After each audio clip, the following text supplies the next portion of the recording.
సుందిల బ్యారేజ్లో మీరు నీళ్ళు ఎందుకు తెచ్చిపోయాలి? కేసీఆర్ గారు కట్టిన కాళేశ్వరమే తప్పైతే, కేసీఆర్ గారు కాళేశ్వరం ప్రాజెక్టుకు రూపకల్పన చేసుడే తప్పైతే, మరి వారు కట్టిన సుందిల బ్యారేజ్ ఇలా మీరెందుకు ఉపయోగించుకుంటున్నారు?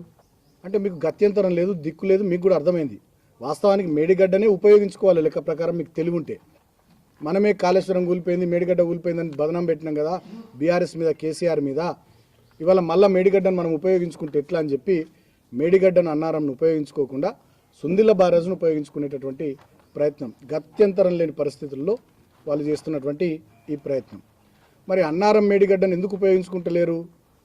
ప్రజలుగా మనం అందరం, ఈ ప్రాంతంలో ఉండేటటువంటి వాళ్ళుగా మనం అందరం ఆలోచిస్తే, ఈ రాష్ట్ర ప్రభుత్వం ముఖ్యమంత్రి గారి నుంచి మొదలుకొని మైనింగ్ శాఖ మంత్రిగా ఉన్నటువంటి వివేక్ గారు, వాళ్ళకు సంబంధించినటువంటి మనుషులు, అటువైపు శ్రీధర్ బాబు గారు కానీ ఇటువైపు వివేక్ గారు కానీ, అన్నారం బ్యారేజ్ కింద ఇసుక దందా, మొత్తం ఇసుక కుప్పలు, ఇసుక గుట్టలు, మేడిగడ్డ బ్యారేజ్లో, అన్నారం బ్యారేజ్లో మొత్తం ఇసుక గుట్టలు, వందలాది వేలాది లారీలతోని అక్రమంగా ఇసుక దంద వ్యవహారం నడిపిస్తూ ఉన్నారు. ఇక వాళ్ళ అనుచరులు వీళ్ళంతా కలిసి నడిపిస్తున్న దందా.